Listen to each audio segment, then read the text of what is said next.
when TikTok came around, I was like, what can I do to go viral? We're in the public eye a lot with social media, but like, what's it like behind the scenes? Like, there's so many ways to make careers from this if you really put in the time and get to understand the algorithm. Like, I guess you're done. Yeah, and, in a way. and doing what we love Exactly. too is just like incredible. I never would have thought.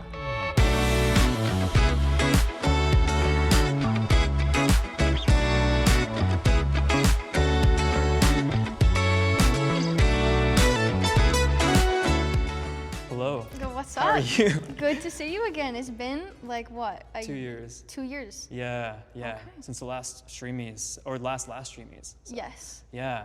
So what have you been up to?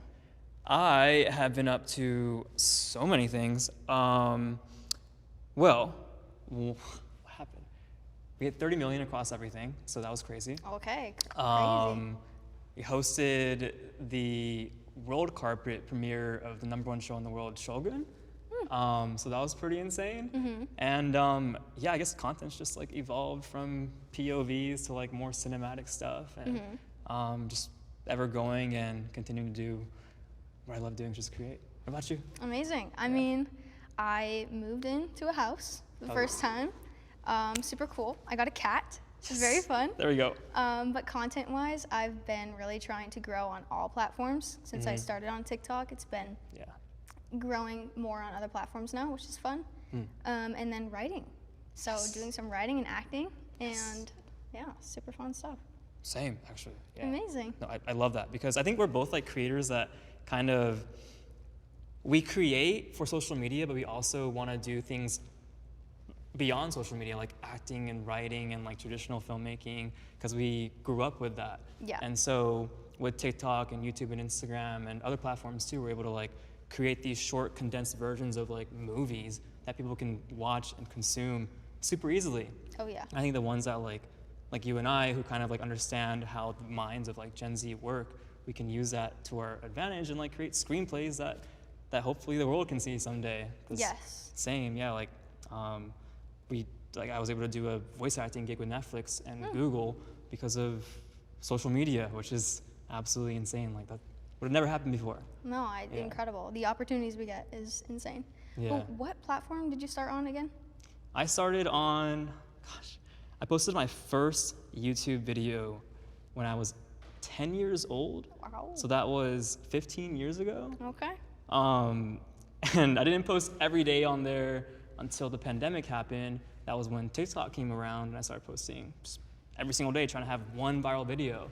And I don't know if I told you this, but like my goal back then was to like make a YouTube video titled "How to Go Viral on TikTok." And I hadn't gone viral yet. So my plan was to post one video every day for a week and see what happens. My 40th video finally went viral. And I think like people don't understand that like it takes so much work to get to that one viral video. 100%. Like I'm sure you posted so much before you had that one video that like set the trend for what you do.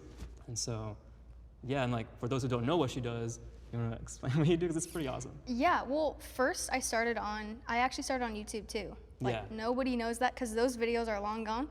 Nobody wants to see those. They were I was trying to do like an Emma Chamberlain vibe style editing. Yeah.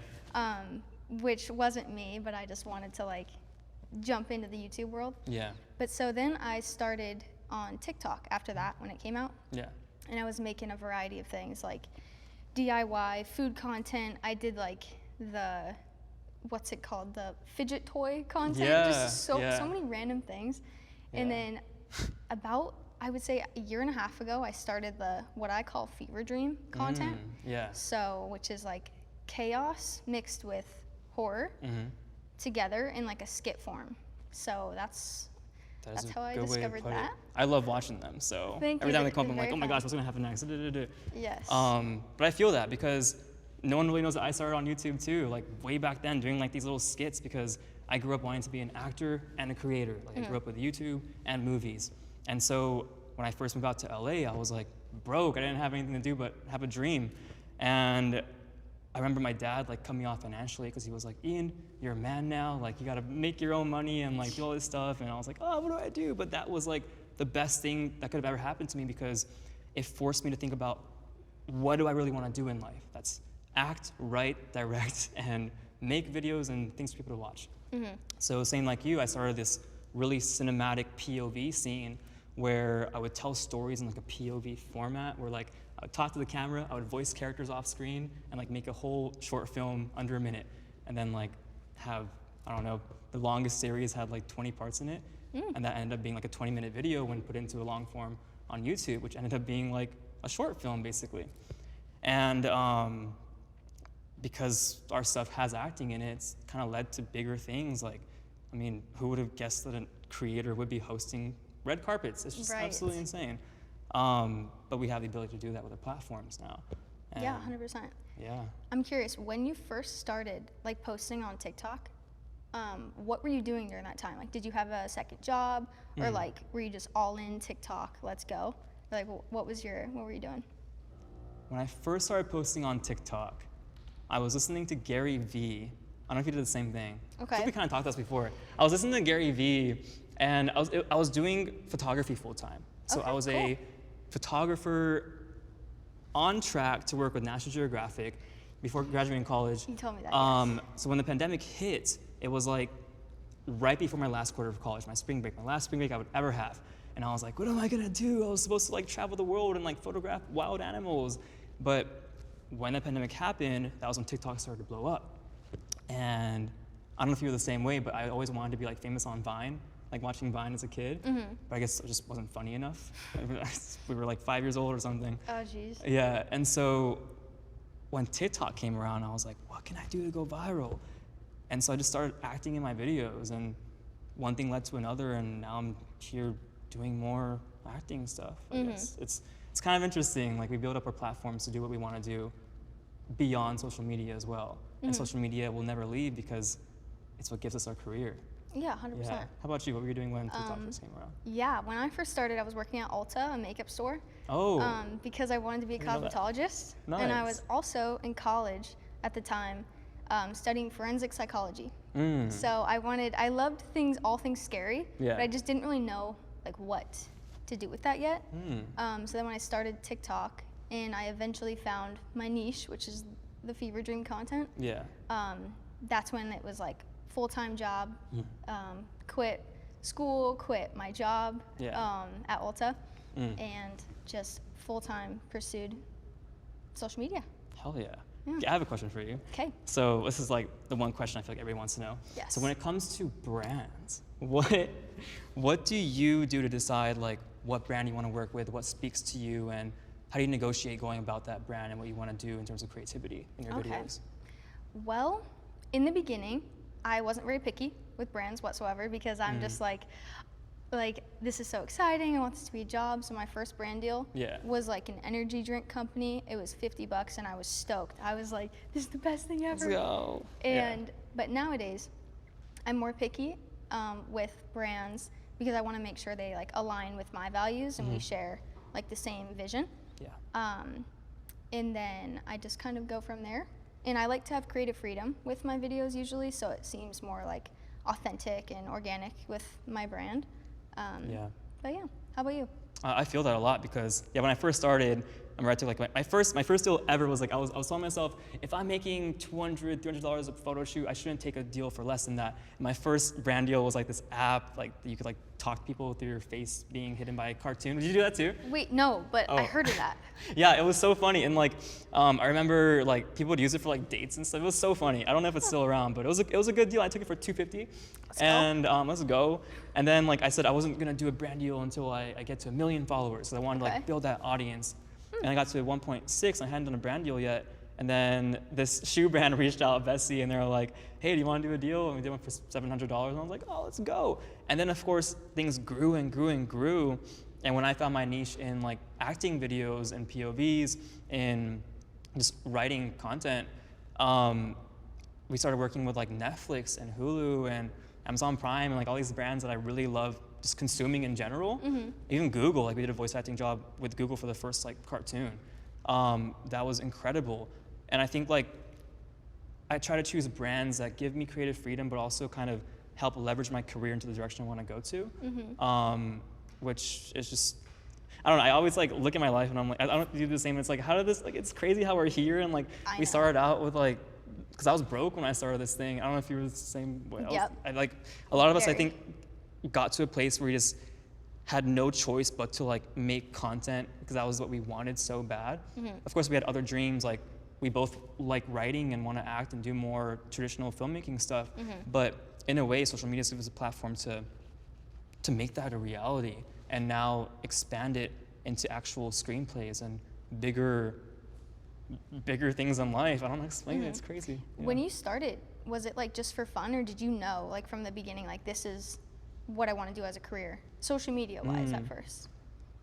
When I first started social media, it was at like a turning point in my life because I was so set on becoming a National Geographic photographer because I'd gone to college, starting out as bio, pre-med, switched halfway. Oh, I actually had my first viral video my summer after my freshman year. And it was like 20,000 views, and I was like, oh my gosh, it's crazy. Everyone at my college saw it. It was a parody video of, at that time, back, I don't know, like 6, 7 years ago. Okay. It was like there's a trend of like alpha male was going viral on like Instagram. So I made a parody of it where I would like cut my own hair for the first time, and it went viral for the cutting hair aspect. And I was like, oh, like people can actually go viral on this platform naturally. It's insane. And then I switched from bio to film. And at that time, it was like, okay, the chances of me becoming a successful doctor, and at that time I wanted to be in Doctors Without Borders, and the chances of me becoming a successful creative, like director, actor, creator, are probably the same. And the one that I really want to do is be a creative, so why not go for that? That's still going to help people, like laugh, cry, relate, something. And so when I made that switch from bio to filmmaking as my major, I decided I have to go all in on this, and I have to find a way to make money from it, otherwise I won't survive. And so, yeah, I was pretty dead set on making it a career and making a living out of it, and just giving it my all. Yeah. How about you? I'm kind of the opposite. I completely did it for fun in the beginning. My sisters inspired me actually to start because they were on Musical.ly. I don't know if you know Musical.ly. Yeah, no, I don't even know how to do it. Jeez, no, crazy. I know, I'm horrible. Yeah, that's like the new generation. Seriously. Yeah. But I was never on Musical.ly, so I knew nothing about like short form content whatsoever. So when I started, I had no idea what I was doing. Yeah. But I know that it was fun, and I got to be creative. Yeah. So I'm like, let's just go with this. Let's see what happens. So very consistent with it. And my mom kept telling me, she's like, why are you spending all this money on like props? Like just like go get a real job is what she told me at first. And I'm just like, you know what? I'm just gonna stick with this because I like doing it and it's fun. Okay, wait, was there a turning point at which your parents, so our parents see our content more than anybody else, right? Yes. Because they want to support as much as they can.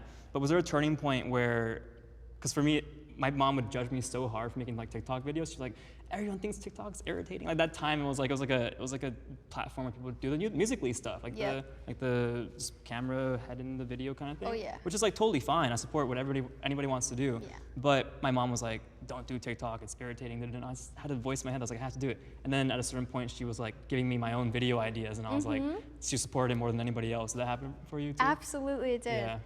Like in the beginning, like I said, that they were not that supportive, and I lived with my parents at the time when I first started, and I would like bring home the craziest props and like keep them in their house, and they would hate me for it. Yeah. But now I feel like maybe 2 years in to creating, they started like helping me source props or make them, or like my dad gives me video ideas like every day. And it's just crazy. I know. See, it's like it's so the weird. Switch. I think I had a situation, well, not a situation, a like full circle kind of story moment where, so I'd always wanted to buy my parents a house, and last year my dad retired from the military a couple years ago, and they wanted to have their forever home be in Japan.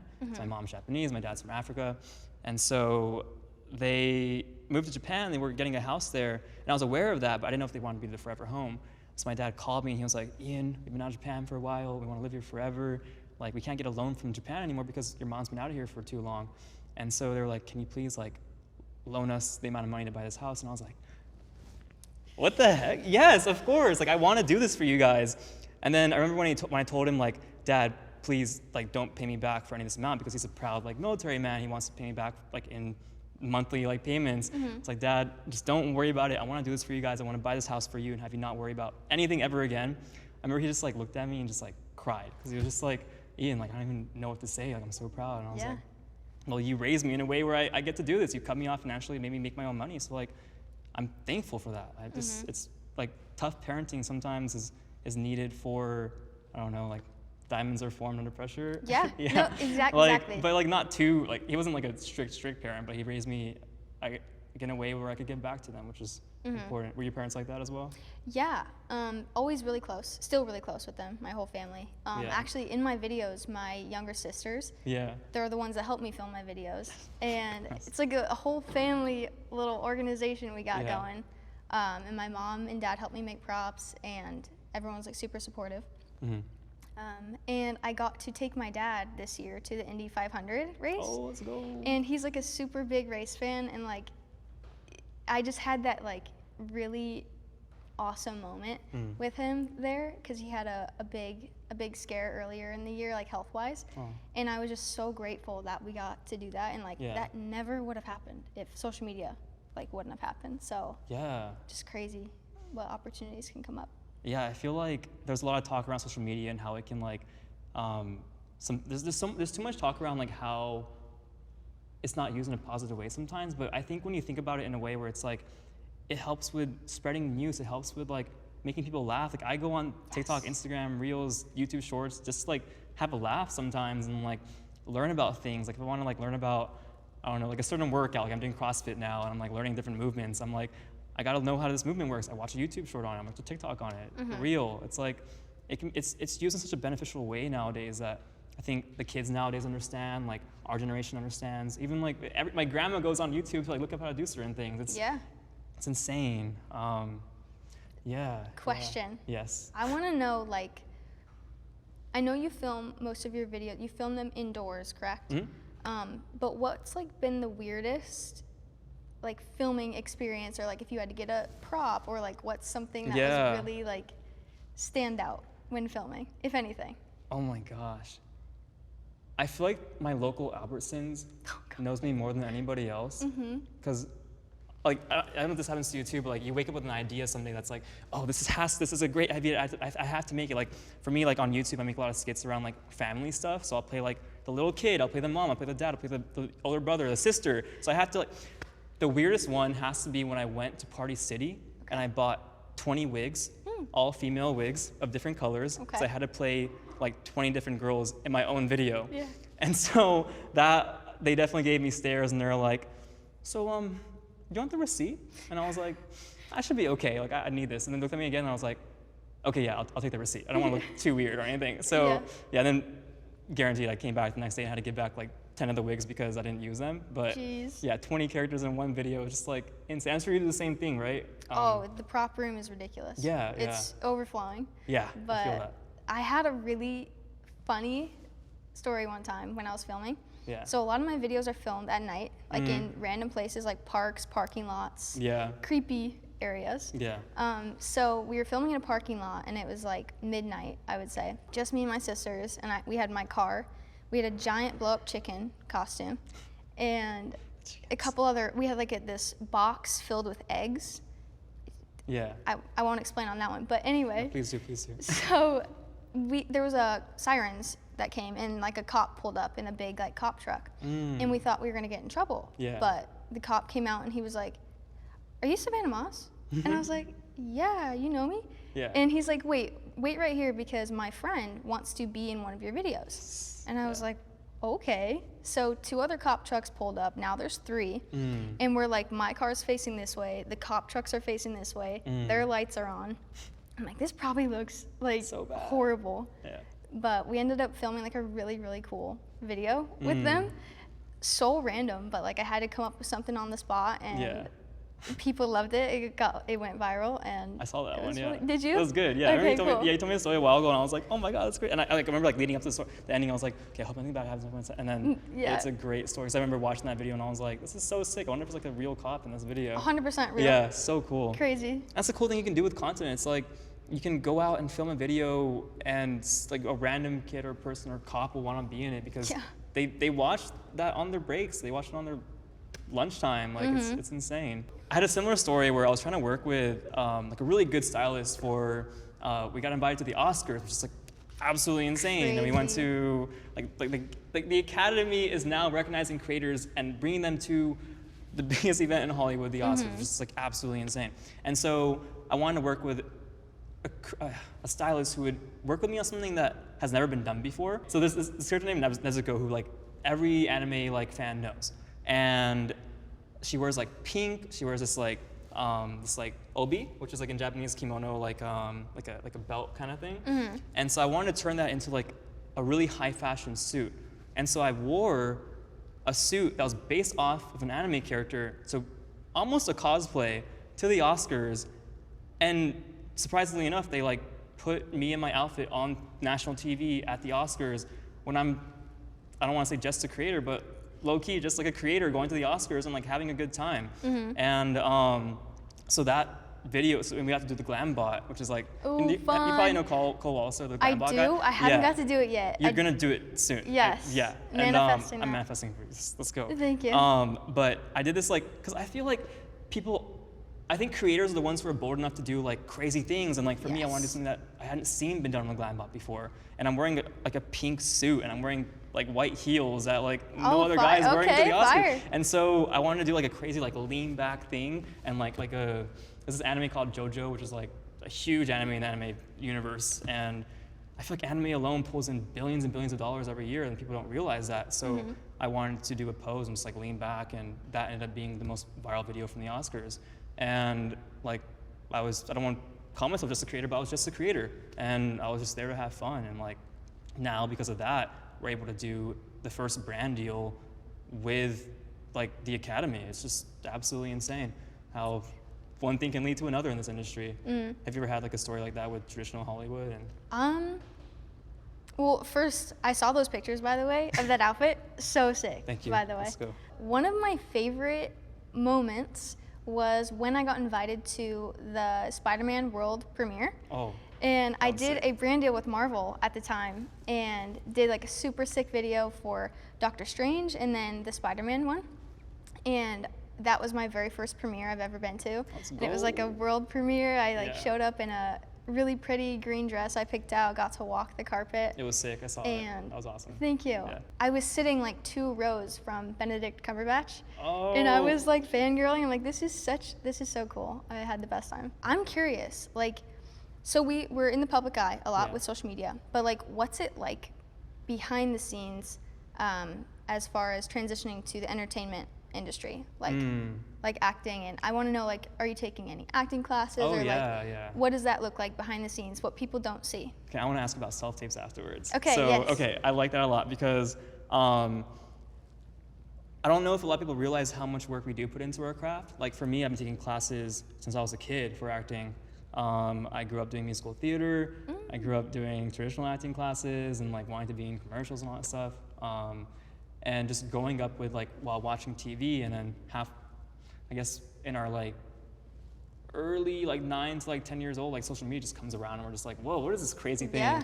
And like I grew up wanting to be an actor and YouTuber. So in LA, I have been doing classes with Anthony Mendel, MAW Studios. He's been incredible because I've been using what I learned about TV and film, dramatic acting, or even comedy, and throwing it into my videos. And it's been drastically improving them. And numbers are not everything, but they do show a sign of like, are you growing? Are you improving as a creator? Are people enjoying what you watch?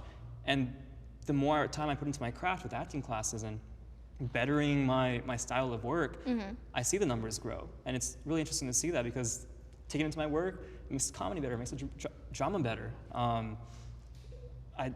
Putting in the work is everything. How about you? Yeah, so I didn't do any musical theater in high school, which I really regret, actually. I feel like you'd be great at it. I love musical theater now, but I did my first like student film straight out of like my senior year of high school with no acting experience, and then we did like a bunch of overnight shoots, like till 5 a.m. shooting, and I just fell in love with it. I'm like, everything on set, I love everything about it. I don't care what I'm doing, I just want to be on set. So then shortly after, I started taking acting classes for a couple years, and I worked with Leslie Kahn out here, and she's amazing. Yeah. But yeah, so taking the acting classes and just started writing. So I'm writing a horror short film right now, and I'm super excited to like learn all about the process since it's my first one. Like learning to write, I want to take some screenwriting classes. But yeah, super excited for the process. Yeah, and I like that you are taking classes and like willing to take classes, because I'm the same way. Like we got to switch scripts at some point, which we're going to, because you like to write horror and I like to write like sci-fi, like adventure, like Marvel type movies, and I feel like our content speaks to what we want to write too, and like delve into a traditional filmmaking. Because my screenplay just like goes around different universes and like in a way that hasn't been done before. And I feel like because we consume so much content to study what's working in the world, we can tie it into our bigger projects and make it come to life. Yeah, and so like for acting classes, have they helped? Do you still do self-tapes and like for auditions? Yeah, so I have like a self-tape set up in my house now, which is really cool, and been doing some auditions here and there. Haven't really done many in person recently since I am in Arizona. Yeah. But most of it's over self-tapes anyway, so that's been really fun. Yeah. Just the more you do it, I feel like the better you get, and doing content with like, I play a bunch of different characters in my videos, so it like, the acting goes hand in hand with self-tapes and creating content. So exactly. Like, I was at it was like a pre-Oscars party with Gold House, and they had like a bunch of Asian talent come out, and there's this one guy from, his name's Derek La, he was on the Gen V. We're talking, and like, at a time where I went fully into acting, so I went really far with this. It was the audition for live action Avatar, and I was going far for this character Jet. He's like Katara's love interest, and then I had to decide between like going full on with acting or full on with social media at that time, because at that time we were growing like 1 million followers a week. I was one of the fastest growing creators on TikTok at that time, and now we're one of the fastest growing on YouTube, and so. Isn't that crazy how like things like switch in different platforms, keep going? But Derek was mentioning that like, hey, since you do content all the time, your self-tapes are like really good now, aren't they? And now I'm in a time where like I have social media kind of on autopilot. Like we kind of know what we have to make every day to keep growing and keep expanding and evolving, that we can focus on acting and traditional. And so I was like, yeah, it's insane. Like the acting, because we both play so many different characters on our videos, we can take that into our self-tapes and really delve into a character and take the time to do it, because in our videos we get a couple seconds to play like a character, but in an audition, that's when we get to like play for a long time and really enjoy the craft of acting. Yeah. Okay. Yeah. What was kind of switching back to social media? Yeah. What was like the struggle during your process of growing? Like, was there any obstacles that you had to go through? Yeah, I think. My biggest struggle coming out to LA was that when I first came out here, I was like, when I say broke, I don't try to like, I don't know. It was just really bad. Like I was out of college. I had been doing my photography business for a while. I like saved up enough to pay off my student loans, and I didn't want to owe any money to anyone or anything. And so I just paid off my loans right off the bat. And then I decided I want to be a creator. So when I came out to LA, and my dad cut me off financially, I was like starving for a bit. I was like living, I guess, paycheck to paycheck, which was like a couple $1,000s from like social media stuff. And in LA, that's like not really much to live off of. I was like making a meal prep. Like I would make maybe like 5 pounds of brown rice a week, and just like, or maybe not 5 pounds, however much like last a week. Okay. And then like a couple of, I don't know, like chicken breasts to like mix it with vegetables, and just like eat that every single day. And it wasn't until like things started to really pop off that it wasn't until I decided, okay, I'm at a point now where I'm in LA, I want to be an actor. Otherwise I could live somewhere else, I could do whatever I want to do. Let me make videos where I act in them and write in them. And that was like the first time I had a video that was a completely original idea that I really enjoyed making, that got over 1 million likes and over 10 million views, and I was like, I'm gonna do this. And I kept doing it. Some videos got over 60 million, 100 million, now over 200 million views. And it's just like, you just gotta keep going. At that point, I've been creating for a year, every single day. So Yeah. What was the most struggle that you had with social media? I would probably say finding my niche was a struggle for me because like I said, I was trying everything and mainly just for fun. But at the time, I, like one does, likes their videos to be viewed. And comment on every single comment. Yeah, exactly. So I was trying to like figure out what people liked watching, and that was a struggle for a while to figure out the algorithm. We still don't really understand the algorithm all the time. But as soon as I did find my niche, it was like I really had to find what I was passionate about and what I could be consistent with, because if you're not passionate about what you create, then you're going to burn out and you won't want to do it anymore, and that will show in your content. So once I found that, my niche, I got over that struggle, and it's just the up from here. And how would you describe your niche? You're kind of like the main person that does it. It's really awesome. Yeah. I would like to say I kind of created my niche. I don't know. I think a few other creators are doing similar, but I call it the fever dream. Yeah. And it's like when you're sick, and you have a fever, and then you go to sleep, and your dreams are just like insane. Yeah. And then, I was explaining to my friend earlier, and I was like, "This is how it goes." It's like it literally reminds me of like a dream that I had. Like I remember when I first saw your video, I was like, I've seen this before, my dream happening. So it's just like so cool to see that you brought it to life. Yes. Yeah. And it's really fun when it comes to brands too. Yeah. Like I feel like I can kind of work with all types of brands since my fever dreams are so like have a storyline. So like if I needed to include a barista character, I could work with a coffee brand, or like a painter. I could, like different characters can do different brands. So that's been really fun to be creative. Oh yeah. I'm sure. Yeah, no, I think that's like where we relate so much, because we both make story related content. Like for you do the fever dream where it tags a storyline through a fever dream. And for me, like I was the first one to start doing like really cinematic POVs and form them into an actual like, I want to say movie. Like if some of my most viewed videos on YouTube are like up to like 30 minutes because they're just like a whole storyline going through, and I would make them every single day and post them every day. And there's so many filmmakers throughout history that say like, if you want to be a great filmmaker, make a movie every single day or like every single weekend. And without knowing it, like I was doing that on social media for hundreds of millions of people to see.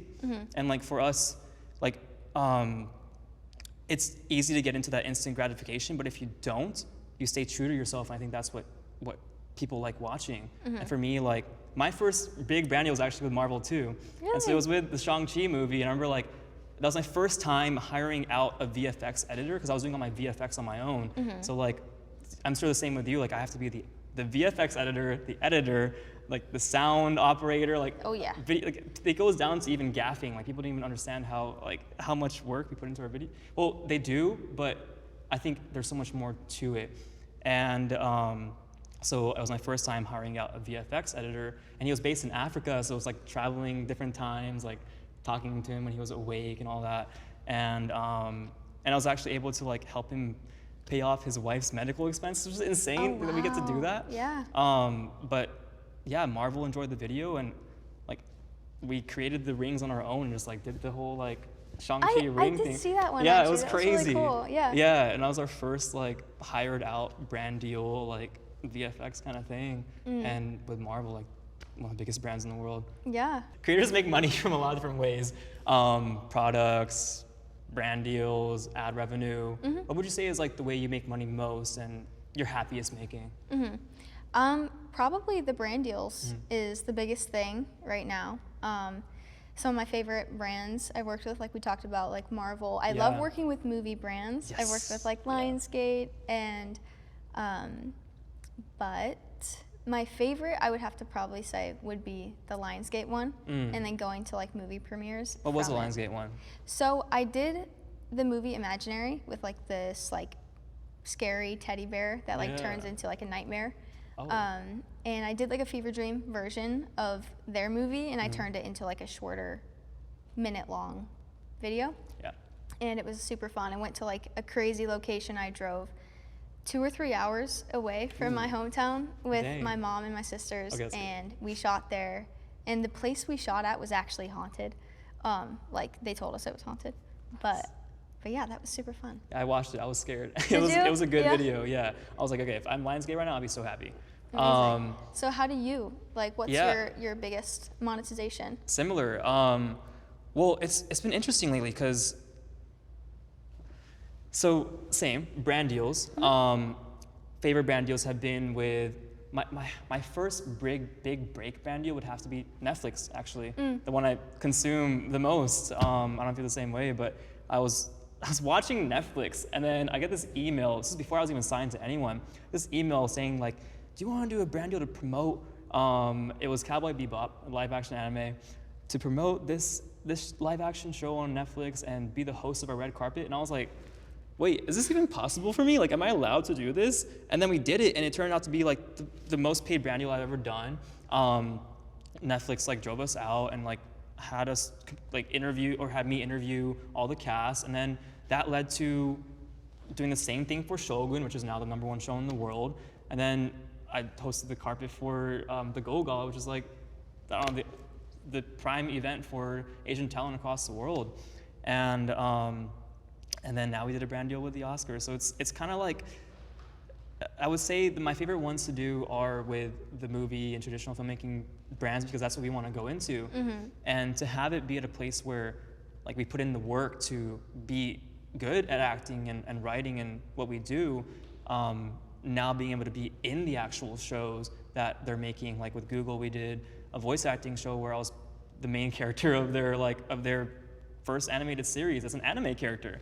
And I grew up watching anime. It's just insane that I can do that. And then voice acting for Netflix for one of the biggest IPs that they've had on there. It was just, I don't know how to explain it. The opportunities that come from you sacrificing everything you can to make your dream come true, like me moving out here being broke and having no money to now kind of try and navigate how I want to take my next steps in my career, is just so awesome to see. Because I was coming from a space where I did only photography, and I was like making maybe 100, 200, if on the high end, like $400 an hour. I was so happy to do a brand deal for like $300. My first one was $250, and I was like, I just can make a video at my home and like make money from this. It was so crazy to think that we can make money doing that. My YouTube channel alone, across like a span of 1 year, has made over 7 figures. It's just absolutely incredible. Crazy, and that's from AdSense alone, so not even including like brand deals. And I mean, having to say no to things is like a new thing, because we have to decide what brands speak most to us and what brands we want to align with. How about you? What was like the difference from going from when you first started to now, and like what you take and what you don't take? Yeah. As I mentioned earlier, my first brand deal was for like a little energy drink thing, and it was $50, and I thought that was incredible because it was my first paid brand deal ever. And then kind of when I was doing it more consistently, at the time I thought it was a great deal. Looking back, not so much. But it was a deal where I had to do like probably 25 videos. Oh. And a lot. That's a lot. No, I know. In like a short time span. Wow. And I think it was only like maybe, I want to say 200 per video, something like that. But at the time, I was like super grateful, because I'm like, oh, this is like show you the total passive income. But now it's incredible. I mean, how much you can really make from this, 5-6 figures. And from videos alone too, like on YouTube, you make money from AdSense. So it's just, and on TikTok, the creator fund, and now Instagram has a creator fund as well. So like there's so many ways to make careers from this if you really put in the time and get to understand the algorithm, like I guess we've done. In a way. And doing what we love exactly too is just like incredible. I never would have thought. Okay, so when it comes to a deal you don't want to do, would you say it's like the amount of videos it is, like that 25 video one, or like would you say it's like, does it have to align with your brand more? What would you say no to? Well, I like to like stay true to who I am, and I like very organic looking ads. Because I don't want it to be a shock to my viewers, because they'll just scroll, they won't watch, and I feel, I don't know. So I like having at least most creative freedom with my videos, and making sure that like my values align with what they're looking for, and like deliverable wise, if it makes sense, because I do all my own editing and like buying all the props, renting out locations, all the creative work with it. You know, it's a lot like behind the scenes stuff that they don't see, so it needs to be like, you know, worth our time. Oh yeah. I'm sure. You're similar, yeah? Yeah, I mean, like, the brands that I love working with most are the ones who like get it. Like Hot Topic gives me complete creative freedom every single time, and I'm like, bless, let's go. Love it. Same with Netflix. Same with most of the streaming brands actually, because I think they get that when you come from a brand that has a big name, and even like a smaller brand who just gets it, they're gonna grow because they understand that a creator themselves is their own brand and they are the face of their brand. So if they don't stay true to themselves, they're not gonna, the video's not gonna like hit or do well, perform well. Yeah. Because we are the brand, and same as Netflix, Prime Video, they are their own brand. We gotta work together in a way where we're creatively expressing each other. And I think that's what shows kind of understand, because they are the version of their platform that we are our videos on YouTube, Instagram, TikTok. And I feel like it's like, from a brand's point of view, it's not all like looking for the creators with the highest following. Sometimes it's like engagement is a big thing, and I know we both have really good engagement. So that's another thing to look for, not just like going for the numbers. It needs to align with your audience. What advice would you give to someone who wants to get into social media and become a creator? What advice would you give them a year ago, like closer to when you first started, to now? Because it's so different. I feel like a year ago, or kind of like when I first started, the advice I would give is consistency. Because back when we started, it was just like, whoever's posting the most, you need to like build your audience, and I was posting multiple times a day, every day. But nowadays, it's kind of changed. I feel like it's a lot harder to grow. So you really have to have good content that you're putting out, something you're passionate about, something you're excited about, because that's going to come out in your content. So nowadays, I would just say, honestly, quality over quantity, and just making sure that you're proud of what you're putting out there. Because that's how you're going to grow your audience, like a loyal fan base. So how about you? I agree. There was something really cool that my friend Karen X said at the Cannes Lion event, which is like the event for creativity and business, which is basically social media and like TV and film. So she was mentioning how she follows this like 2-for-1 rule, where for every 2 videos she knows that's going to be for her audience and it does well but also makes her happy, she'll make 1 video just for herself. And it'll eventually get to a point where people are loving your 2 videos that you posted, that the one you post for yourself is also going to do well. And you just keep evolving in different niches. And that's the advice I would give every single day, to do that and understand. So when I first started, I would say follow that, but also like when we first started a couple of years ago, it was a posting a lot game, but also you could like look into what you enjoy doing more than anybody else. Like for me, it was acting and writing, so I would look at different creators who were doing that kind of stuff, like skits. Back then, the POV format was kind of just starting, but people weren't using their voice as much, or like cinematic cameras. And since I came from a camera background, I wanted to incorporate that and make my videos the best quality that anybody have ever seen on social media, and I think I was able to achieve that. And that kind of just took off in its own way, but of course, that also kind of died down a little bit, so I evolved into like skits. And the advice I would give now, because it's changed so much, like Instagram loves shares and like shorter videos, or like YouTube loves storytelling, so it's built off of storytelling. TikTok, you kind of just play around with different types of content.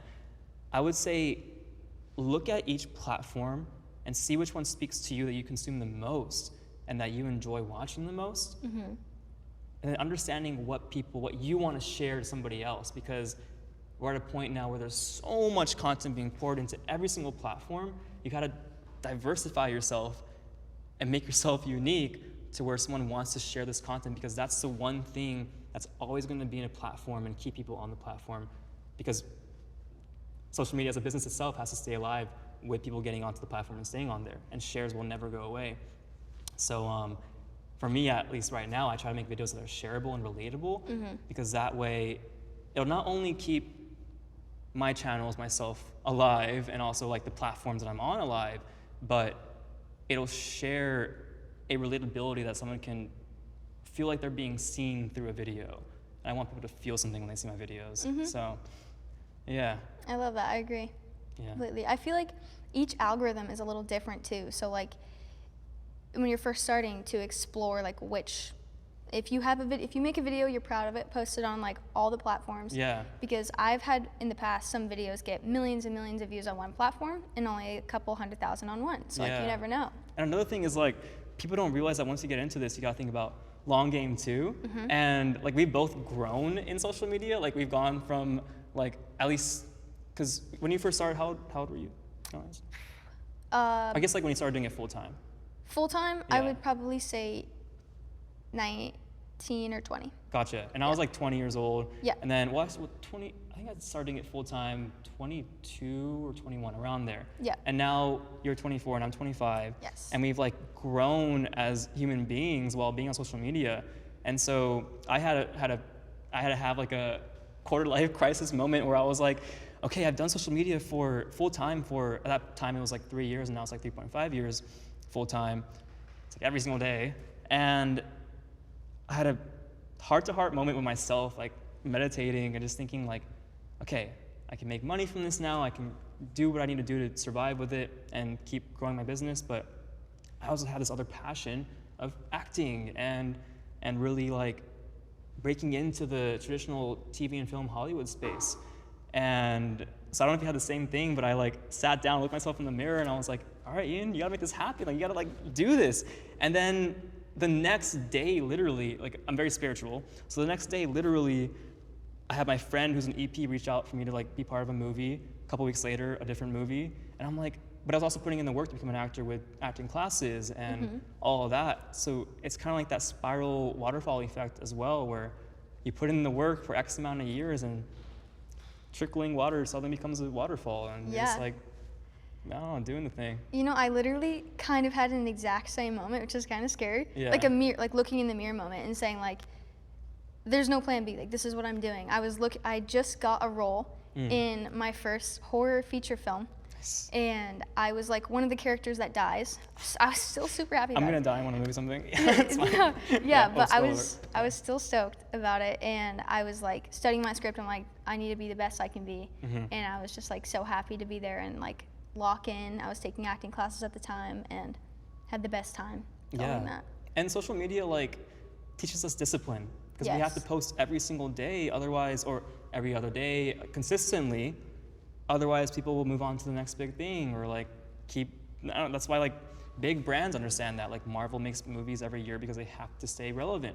I mean, every brand understands that. They have to keep coming out with mega hits and all that. And for us, it's like our videos. And so, yeah, it's just this discipline to show up every day and like put in the work to get good at something. And I think that's something that people are starting to realize, that it's not just dancing in front of a camera. It's so much more. And we even dancing in front of a camera is, if you ever try to learn how to like do a TikTok dance, I know. It's so hard. It's fun though. Yeah, it is fun. It is fun. Because I think we're both athletes. We grew up like, you're a cheerleader and I did swimming growing up. So okay. Yeah. I don't know. What would you say like social media has taught you the most throughout the years? That's a good question. You know, one thing that I struggled with in the beginning that turned into a lesson was I was like really shy growing up. Yeah. Like the shy one in high school, never like wanted to be someone that stood out. But I had all these crazy ideas, and like I liked to be like funny and weird, like behind the scenes with my friends. And finally getting to show that on social media, just like not being afraid to like wear a chicken costume in public or like do anything in public with like crazy wigs. And I'm sure you too. Yeah. You grow a new sense of like confidence in yourself, and social media taught me like confidence and to like not be afraid to be weird or to be different, because the world needs that sometimes, a little chaos here and there. Oh yeah, exactly. Yeah. Oh, I'm proud of you for that. That's awesome. Thank you. Oh, yeah. I feel the same way too, because like I think growing up, YouTubers were the ones who I looked up to as like, because they would make the funny videos, like the weird, outrageous things that nobody else was willing enough to do, and that's why they would go viral, because they were just putting themselves out there. And looking up to that, it's just like, I definitely had friends who were like, what are you doing, Ian? Who come around later on and they're like, yo, I supported you the whole time. I'm like, wait. But it's totally fine because it's just like a showing of like their ego kind of dropping, and like, because we have to let our egos go to kind of let ourselves be really vulnerable on the internet, because there's billions of people watching our content. And you have to just, 'cause when I first hit 1 million, I was actually almost going to quit because I had a lot of anxiety at that time, and I had left. So when I first started doing social media, I was graduating college and was at a turn point where, do I go into the military and like try to make photography a living in there because I can't travel anymore, or do I pursue social media?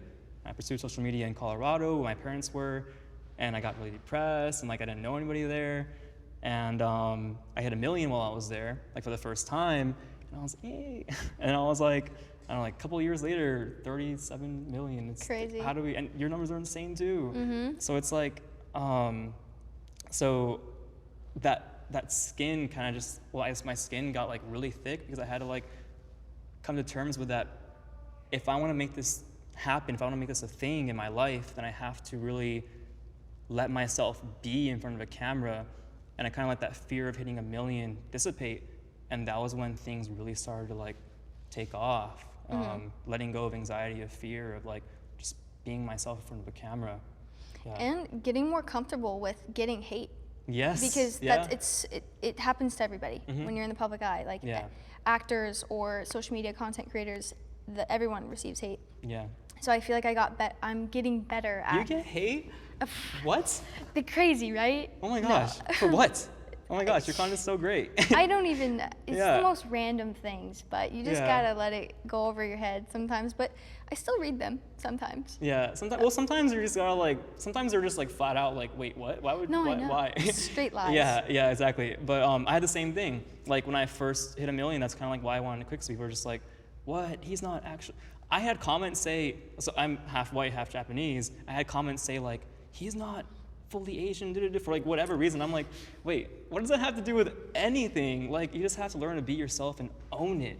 And like hate comes in through weird forms, but understanding that hate is just a form of someone suppressing their own anger, like that it's a mirror effect of themselves. And like understanding, I don't know if you read these books, but it's like The Power of Now, like the 4 Agreements. I haven't yet. Okay, you should read I've heard of them. They're really good. They're very spiritual books, but it's just like an understanding of that these people that send hate just have nothing better to do, and that's just all they can think of, when really, like, if you see the positive side of everything, then you're gonna eventually succeed at whatever you want to do, because that's all you're focused on, that's all your energy's focused towards. Through all this hate, we kind of find a way to like break the mold and like rise up as like a phoenix in the ashes. What's been your way of kind of using that hate to kind of fuel your career and like show that, hey, I'm doing this is really cool? Yeah, you know, it just the prove them wrong aspect of like people seeing those comments and stuff. But nowadays, like growing, I'm sure you feel this too, but growing platforms, I think I'm at 11.4 million on TikTok and YouTube, 1.5 million, same with Instagram. And the plaque. Seeing a video hit over 283 million views on YouTube was incredible. And it's like, wow, I can do this. Like, this is real. And so many, it's really hard to picture 283 million people like in a room or in a area. So that's just so wild to see what can come from this. Oh yeah. But how about you? Similar things, being able to like, I don't even know how to explain the amount of things that we've been able to do. It's like I was able to host a panel for Netflix at Anime Expo. Like that's for releasing all their upcoming shows and like biggest things that are coming about in front of an audience. Like I had to speak in front of 3,000 people. That was insane. So to your point of like 283 million, that's insane. Like we can't comprehend that. And then my YouTube channel alone has grown to over, I think like 11 billion views, which I'm sure yours is, if you take in all the views, it's the same, like similar. Like it's billions, and like that's that's a bigger number than there are people in the world. Like how do you comprehend that? When I see hate nowadays, I'm like, I wish them the best, because it's fueling the content. And I take supportive comments the same way, because they're helping fuel what we're doing, which is spreading creativity and positivity across the world. And now we're sitting here at the Forbes top creators like list, talking about everything. It's insane, like the highest acclaimed list there is in the world. And I don't know, that the opportunity is amazing. So thanks Forbes for having us. This is insane. Absolutely. Very, very grateful. It's insane. Yeah. Thank you so much for having me. Yeah, Savanah. I mean, it was good catching up with you. It was so good catching up with you. See you in another 2 years, right? 2 years. Yeah, we'll be back here at the same spot, the same floating couch in. Love it. The in heaven, I guess. In the back rooms. Yeah, in the back rooms. Yeah, live action movie coming. Oh. Yeah. Okay. Yeah, there we go.